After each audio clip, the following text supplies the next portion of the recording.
guys, so I promised that I would do a review over the Sigma art lens that I just rented.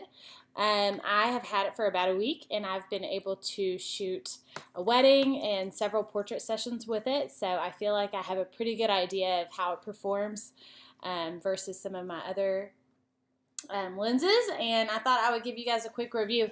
I rented it from lensrentals.com and I had a really good experience. They sent a box. Let me just get it for you so you can see.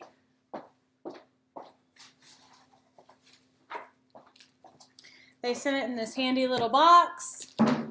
Told me exactly where to open it. It came in this custom lens bag wrapped in duct tape.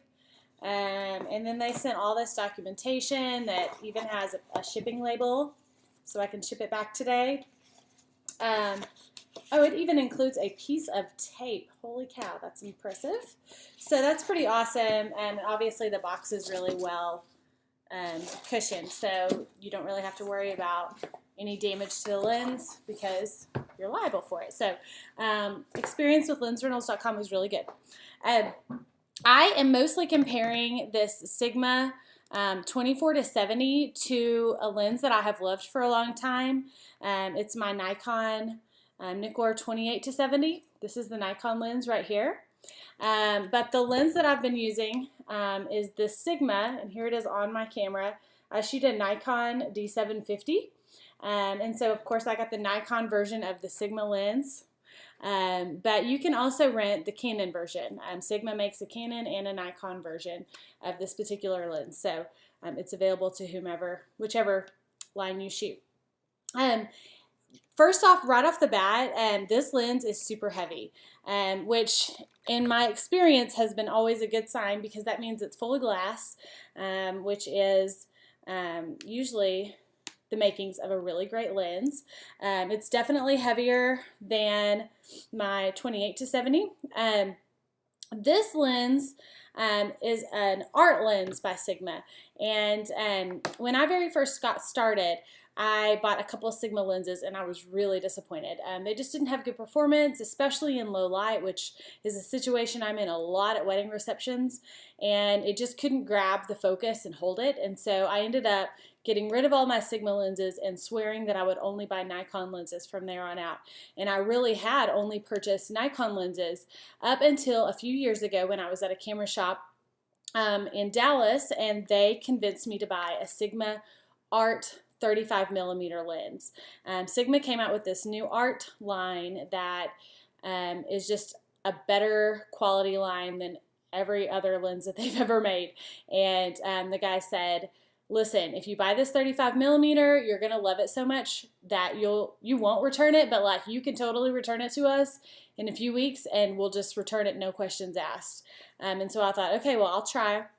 And sure enough, that 35mm is one of my very favorite lenses.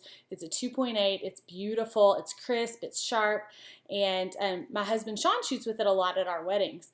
And consistently, I love his images. So with that particular lens especially. So I thought, okay, well, I'll give another Sigma art lens a try. So anyway, this is the 24-70, and one of the things I was most excited about was that it was 4 extra millimeters as opposed to my Nikon 28-70. I think that Nikon has made a newer lens than this that actually is a 24-70, so I could go purchase that one. But there is a bit of a price difference.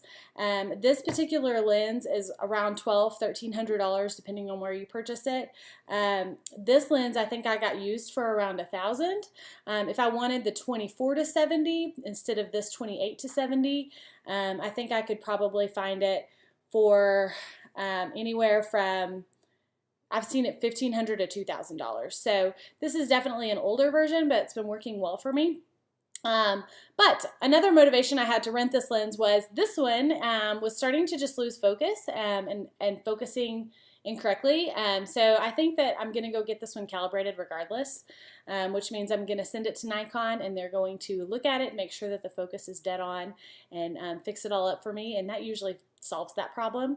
But So anyway, I thought this would be a good time to try this new Sigma. So I shot a really long wedding. It was 12, 13 hours on Saturday. And then I shot several family sessions with just this lens. And the things that I loved most about it was that I felt like it was a good, sturdy lens. It felt good in my hands. And I know that sounds silly, but when you're holding it for 8 hours, it needs to feel like, just an extension of you. So I liked that about it. I also really loved the range. The 24 to 70 range was amazing. I could zoom into 70 millimeters and get all of my details. I could zoom out to 28 and get some more photojournalistic scenery, you name it. I really never needed to even take this lens off as far as what I needed to shoot that day. So I really love it for the range mostly. The 2.8 was also amazing, especially when we got to the dark reception. And I will hopefully be sharing some of those images very soon. But I loved that as well. Now, as far as performance, I wasn't that excited. I ended up shooting a whole lot because I felt like the focus wasn't quite as tight as it should be. It's definitely not as tight as that 35 millimeter Sigma I have. And so I was a bit disappointed because the images that were in focus were perfect and beautiful and exactly the type of look that I love about my 35 millimeter, but they weren't near as consistent. So I found myself having to shoot more images just to make sure that I actually got one perfectly in focus, and that was frustrating, obviously, and it's going to be frustrating in post-processing because I'm going to have more images to cull and more images to edit and look through and make sure that everything's in focus. So performance-wise, I just was not that impressed. Another tough thing for me, which is kind of silly, but it took me a while to get used to, is the zoom is backwards. So on my Nikon lens, to zoom in and out, it's like a left to right, and then on the Sigma, once I put it on my camera, it's backwards. So it just took me, I mean, it's something that I could get used to, but it took me a longer amount of time. It was just a little bit fussier for me because that wasn't my natural flow of how I was used to zooming in and out. So thanks a lot, Sigma, for confusing us all. And I don't really know which direction Canon turns. Maybe this is more of the Canon direction. I mean, you can only turn two ways. But anyway, I'm excited. I'm glad I have used this lens. I like it for some things, but it's not going to be the workhorse that this lens has been for me.